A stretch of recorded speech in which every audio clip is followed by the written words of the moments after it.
दोस्तों आज का ये वीडियो आपके लिए बहुत ही खास है। आज इस वीडियो में मैं आपको बताने वाला हूँ कि सावन के महीने में हमें घर वो क्या ऐसी वस्तुएं हैं जो लानी चाहिए जिससे हम भगवान भोलेनाथ की कृपा बहुत आसानी से प्राप्त कर सकते हैं। दोस्तों वीडियो अंत तक देखिएगा क्योंकि इसमें मैं वो एक कारक वस्तुएं कारक चीजें बताने वाला हूँ आपको, जिनमें से अगर एक ले आते हैं, दो ले आते हैं, जो संभव है, जो सामर्थ्य में है आपके लाने घर पे, अगर वो आप ले आते हैं घर, तो यकीन मानिए भोलेनाथ की कृपा आप पर बना रहता है। घर में जिस भी प्रकार की आपकी कामना है, उस कामना से आपका पालन करना चाहते हैं, वो आपकी कामना, वो आपकी इच्छा जरूर पूरी होता है। दोस्तों सावन का महीना भोलेनाथ का सबसे प्रिय मास है और ऐसे में उनकी प्रिय वस्तुएं ही मैं आपको बताने वाला हूँ जिसकी अद्भुत अलौकिक असर और प्रभाव सकारात्मक देखने को मिलता है आपके घर परिवार की तरह की उन्नति खुशहाली के लिए। ये चीजें वस्तुएं बहुत ही फलकारी होता है। तो पहला वो चीज जो सावन माह में आपको घर जरूर लाना चाहिए, अगर आप पहले दिन से इसकी शुरुआत करते हैं बहुत अच्छा है। तो पहली वो चीज है रुद्राक्ष। रुद्राक्ष भगवान भोलेनाथ ने अपने गले में धारण किए हुए, अपने शरीर के हर हिस्से में उन्होंने धारण किया हुआ है और रुद्राक्ष प्रतीक होता है सुख शांति का, समृद्धि का। तो ऐसे में सावन के महीने में आपको रुद्राक्ष घर जरूर लाना चाहिए। रुद्राक्ष देखिए कई मुखी होते हैं, कई प्रकार के होते हैं। इसमें विशेष जानकारियों के साथ एक वीडियो में आपके साथ जरूर शेयर करूंगा, कोशिश करूंगा जल्द शेयर कर सकूं। अब कोई एक रुद्राक्ष आप लाएं, अगर सावन के महीने में रुद्राक्ष की माला अगर घर में नहीं है वही ले आएं, और आप पहनने के लिए भी रुद्राक्ष ला सकते हैं। दो मुखी रुद्राक्ष पहनते हैं या जितनी भी रुद्राक्ष पहनते हो, एक मुखी थोड़ा दुर्लभ होता है लेकिन मिल जाता है, आप लाकर पहन सकते हैं और घर में स्थापित कर सकते हैं। घर में स्थापित कहाँ करना चाहिए? रुद्राक्ष जहाँ घर की मुखिया रहती है वो, और उस कमरे में आप उसे रखें, स्थापित करें। विधि विधान से आप चांदी की कटोरी ले सकते हैं, डिब्बी ले सकते हैं या लाल कपड़ा भी ले सकते हैं। उसमें रखकर भगवान शिव के सामने रखकर विधि विधान से पूजा करके आप उसे घर के मुखिया के कमरे में आप उसे स्थापित कर दें। घर के सुख समृद्धि बना रहेगा। दूसरा वो जो बहुत ही महत्वपूर्ण और प्रिय है भगवान शिव को, भगवान शिव का त्रिशूल। दोस्तों जिस घर में सोने या चांदी या तांबे या पीतल जिसका भी आप लाना चाहते हैं, त्रिशूल सावन के महीने में आता है, उस घर से सभी प्रकार की नकारात्मकता खत्म हो जाता है। उस घर के सदस्यों को कभी भी किसी से डरने की जरूरत नहीं होती है। भोलेनाथ स्वयं उनकी रक्षा करते हैं। तो इस सावन मास में एक त्रिशूल आप अपने घर में लाकर जरूर स्थापित करें। तीसरी वो चीज जो आपको लानी चाहिए वो मैं बताने वाला हूँ, चांदी की, कोशिश करके चांदी की एक नंदी अगर आप लाती हैं सावन मास में बहुत ही अच्छा होता है। लाकर विधि विधान से किसी सोमवार को आप लाते हैं बहुत ही अच्छा है। लाकर विधि विधान से उनकी पूजा करें और अपनी तिजोरी में उसे स्थापित कर दे। ये बहुत धन कारक होता है सावन महीने में करना, तो आप इस सावन मास में ऐसा जरूर करें। दोस्तों समस्याएं सभी के घरों में होता है और समस्याओं से छुटकारा पाने के लिए एक उपाय आपको आप सावन मास में करना चाहिए। आपको क्या लाना है इसमें? सफेद चंदन, जो भगवान शिव को बहुत प्रिय है। तो भगवान शिव को प्रिय सफेद चंदन आप सावन मास में लाएं। पहले से भी रखते कोई बात नहीं, आप सावन महीने में भी लाएं और पूजा स्थल पे रखते। जब भी बाहर आप निकले तो सफेद चंदन का एक टीका अपने मस्तक पर करके निकले। ऐसा करने से जो भी जीवन की समस्याएं होती है, कहा जाता है वो समाप्त हो जाता है। तो आप भी जरूर ऐसा करें। दोस्तों अब वो पांचवी चीज जो सावन मास में आपको लानी चाहिए घर, समी का पौधा। समी वृक्ष बहुत ही प्रिय है भगवान भोलेनाथ को, उनके पूरे परिवार को। गर्भवती परी को भी शनि का पत्ता चढ़ाए बहुत प्रसन्न होती है, वो दुर्वा की तरह। तो उसी तरह से समी का पुष्प भगवान शिव को बहुत प्रिय है। अगर फूल ना मिले तो आप उसके पत्तियां भी चाहते हैं तो बेलपत्र की तरह ही उससे भी प्रसन्न होते हैं भोलेनाथ। इसके पीछे भी पुरानी कथा है क्यों शिव परिवार को समी वृक्ष इतना प्रिय है, वो कभी मैं आपको आगे साथ विस्तार से शेयर करूंगा।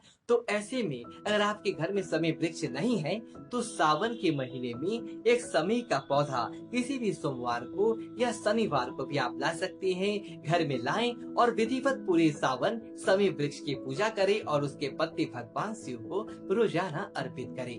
वो आप पर बहुत जल्द प्रसन्न होती हैं, किसी भी प्रकार की कामना है आपकी वो पूर्ण होता है। दोस्तों अब आगे यह छठा उपाय जो है, इसमें क्या लाना है आपको, एक तांबे का कलश।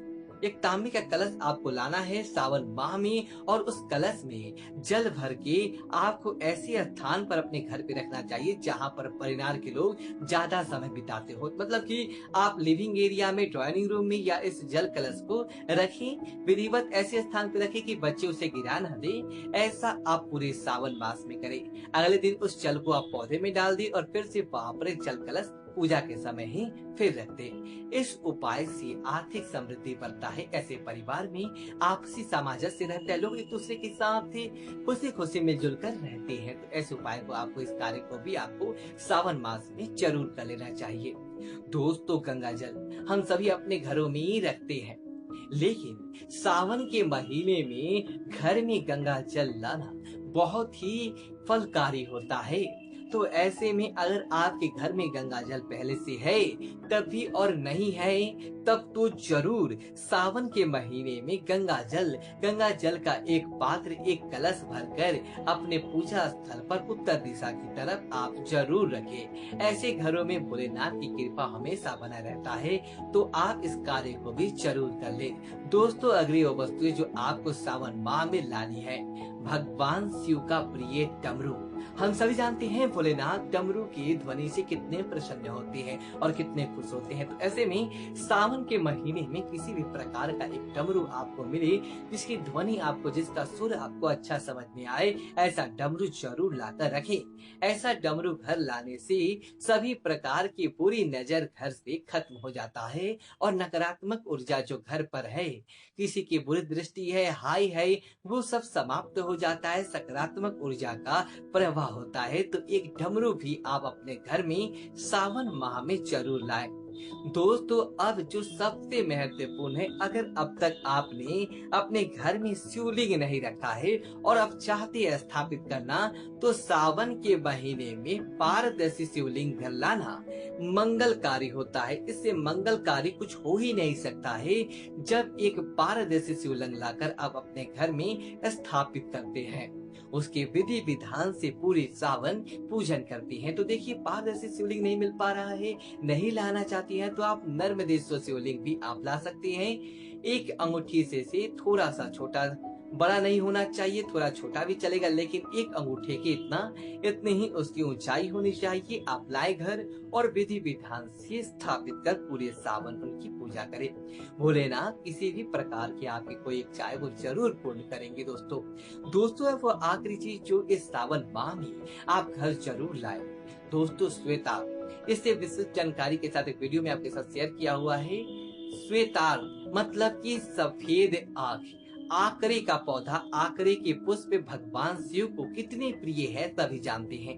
अगर आपका फूल ना मिले तो आप पत्ते भी उन्हें अर्पित करें, वो भी उतना ही प्रसन्न होते हैं। तो ऐसे में इसी सावन मास में अगर आपके घर में श्वेत आर्क नहीं है तो आप एक श्वेत आर्क का वृक्ष जरूर लाए, पौधा जरूर लाए, गमले में लगा के रखें। श्वेतार्क सीधी गणपति का स्वरूप माना जाता है। ऐसा माना जाता है कोई पुराना श्वेतार्क आप जब निकालेंगे जड़ उनके गणपति के आकार की होता है।